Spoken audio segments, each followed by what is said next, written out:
papuri, puro pagluwalhati. Saglit lang po. At sa Huwag lang po kabutihan ng kayo. Diyos. Kaya ipakita natin sa Panginoon sa Kristo, we are so grateful and so thankful to Him for what He has done in our life. Hindi kayo tayo pinagaling, pinalaya, pinagpalad, ginawang kagaya niya. At ang ating response ay talaga ang mga possession iniwan niya sa atin to finance the end-time worldwide harvest of souls. At ito ating opportunity sa ulang buwan ng bagong taon ay puno tayo ng kalagayang mag-first fruit. And I will not promise you na malulugi kayo, maghihirap kayo, mawawalan kayo. Kundi ang sabi ron, aapaw kayo ang inyong sisidlan. Hindi lamang sa Holy Spirit, kundi sa financial, material blessing. Of course, kasama na ang physical at ang mental. So rejoice. At sabihin nyo sa inyong pagbibigay ng first fruit, Lord, ito pa yung response ko sa kabutihan mo sa buhay ko, kay niligtas mo, pinagaling, pinalaya, pinagpala. Ito po ang response ko, bunga ng pag-ibig ko sa iyo, pasasalamat sa kadakilaan mo.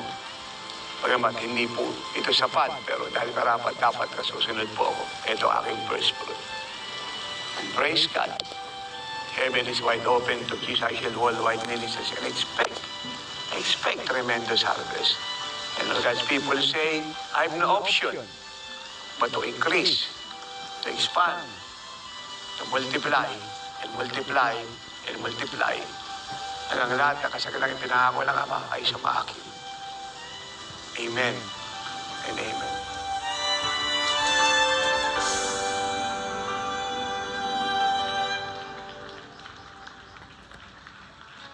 Isang pinagpalang araw po sa buhay ng bawat isa. At ako po si Monet Elisera na binigyan ng pagkakataon ng Lord para bigyan po siya ng karangalan. Pagpasok po ng January, excited na po yung buong family na mabigay ng first fruit. Sa awa ng Lord ay naibigay po namin ng advance. Wala pa man, mga ilang days pa lang namin nabibigay yung advance na yon, mga 4 days, tumawag yung tindera ko na sinabi niya yung mismong katabi namin, yung kadikit namin, ay nasusunog. Yung salita niya talagang, pagsalita niya, panginginig niya, alam mo na talagang wala na. Kaya sabi ko, pumayapa ka, kunin mo lang yung benta at lumabas ka na. Kaya pa man sabi ko sa mister ko, mauna ka na. Kasi susunduin ko pa si Lansley, mauna ka na. Ang in-expect ko sa mister ko, tatakbo. Dahil yung balita nga ng tindera, pero nakita ko siya, payapang naglalakad, kumakanta pa. Kaya ang sunod kong ginawa, alam ko yung panganay kong anak ni Shernet, tapos na siyang manalangin. Pero pinabalik ko siya, anak, tumawag yung tindera, at nasusunog daw yung katabi nating tindahan. At pagkatid ko naman kay Lansley sa bahay, yun din ang iniwan ko sa kanyang salita na mag-pray sila. Isang salita lang nadinig ko sa mga anak ko, opo mama. Hindi ka karaniwang marinig mo na bakit, yung mga tanong pa nangyari. Sila hindi. Mabilis silang sumunod. Kaya tayo po ay sumunod sa Mr. Coron at sinalubong tayo ng tindera ko na nanginginig. Sabi ko, pumayapa ka, hindi ko matinitingnan yung pangyayari. Kasi nakangiti pa nga ako sa kanya para sa akin, may babalik naman yan gamit lang niya, at least hindi siya nasaktan. Paglingin ko, pang-walong kami sa gitna yung left and right, sunog na. Pero yung tindahan namin natiling nakatayo at hindi po siya nasunog. Ngayon, parang gusto kong umiyak, magpasalamat sa Lord. Merong isang bumberong sinong may-ari nito? Sabi ko, ako po. Grabe yung tindahan mo. In-expect namin ikaw unang masusunog dahil katabi mo lang. Kaya, namamangha sila nun. Namamangha sila masyado na mga damit. Tapos nakikita namin, ang sunog, parang ayaw dumikit sa pwesto mo. Ang sunog pa hangin doon, ang sunog pa ganon, paliko. Kaya sabi, salamat sa tindahan mo, diyan kami nakatayo, hindi kami nainitan, napatay namin yung sunog. Kaya sabi ko, yan ang katapatan ng Panginoon. Hindi pa nagtatapos dyan. Hindi pa nagtatapos. Kinabukasan, nagulat yung mga tao. Bakit kami bukas, lahat nakasara? Yung plano ko doon, pag magsampay lang Kaya sabi nga nila, sunugan, ikaw tubig lang. Sabi nila, kaya nagsampay kami. Ang daming tao. Parang gusto nila akong kausapin. Sabi ko, tendera ko, maraming bumibili. Ikaw muna, at ako kakausap sa kanila. Lumapit sila, hindi sila mapakali. Anong nangyari? Hindi nila maintindihan bakit? Nasa gitna ka, tapos hindi ka nasunog. Doon pumasok ngayon yung kung saan tayo galing na ministry. Sinare natin sa kanila ang turot aral ni tatay. At ang kabutihan na nagbibigay ka ng first fruit. Yan talaga yung kabutihan na nagbibigay ng first fruit. Na totoong sinabi ng Lord na secure ka. Mula January hanggang December, secure ka niyan. Kaya yung iba umiiyak, hindi makapaniwala. Yung iba sabi sa akin, tama na. Nangingilabot na ako. Umiiyak sila sa mga paliwanag ko. Kaya sabi ko, matuto kayong magbigay sa Lord. Kasi pag si Satan nauna ka, yung binibigay mo na maliit, maliit lang yan pag ninakawan ka ng ospital. Kaya ang Lord, ibigay mo sa Kanya, secure ka, nakikita nyo naman sa buhay namin. Hindi pa dyan nagtatapos. Kinabukasan, kinuha niya yung mga basura ng mga lahat ng sunugan. Kasi kami, kami bukas eh. Kaya saksi din ng tendera ko. Yung roll up ng katabi ko, dahil paggawa siya ng TV, roll up na natira. Pag tingnan niyo po siya, talagang kala niyo okay. Pero pag binuksan niyo, lahat sila sunog. Kaya pag bukas niya, tingnan ko rin.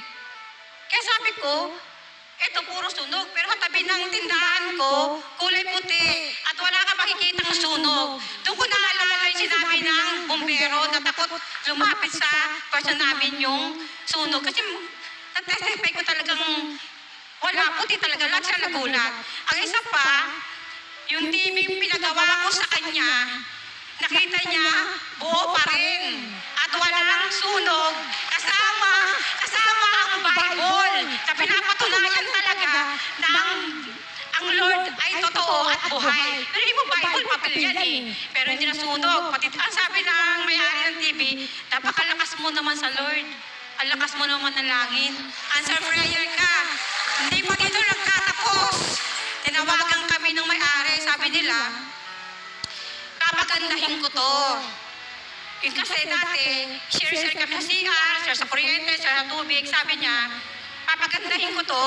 At yung pwesto mong maliit, papalakin ko. Bibigyan ka na ng sariling CR, sariling kuryente, sariling ilaw, ng tubig. Kaya sabi niya, ikaw ang priority namin. Bumalik ka. Kaya sabi ko, nakakaiyak. Ang sarap pa ng pakinggan na ikaw ang priority. Paano ba kung sa Lord mo binigay yan? Ang tao, ang bibigay na sa'yo ng tao, limited lang. Pero ang Lord, pag nagbigay sa'yo, unlimited.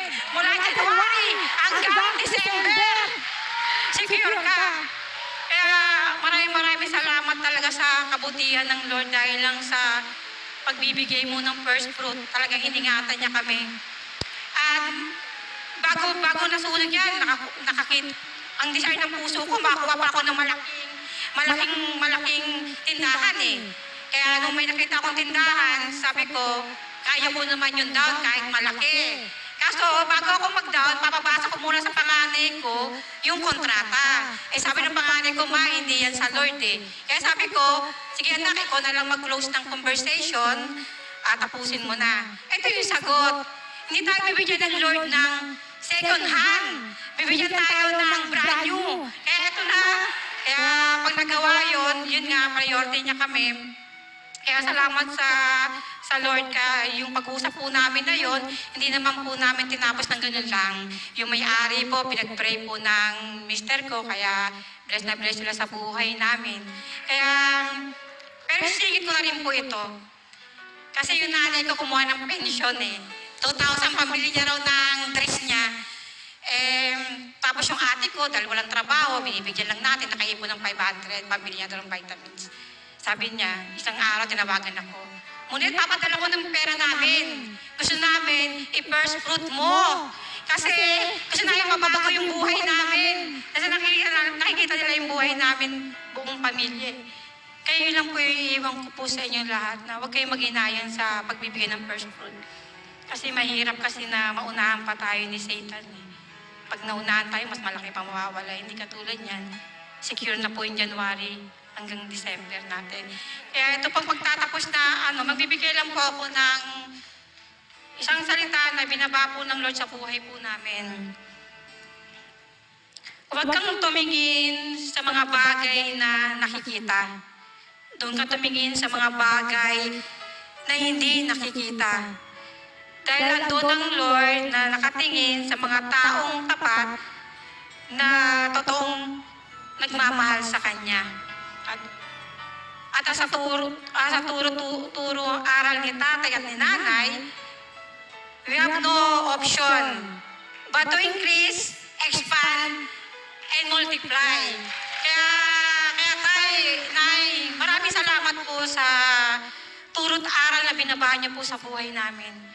Kung hindi niyo po nababayan, paano po namin maharap yung ganitong sitwasyon? Kaya lahat po ng papuri, pasasalamat po ay tinataas ko lang po sa ating Diyos na buhay. Amen and amen.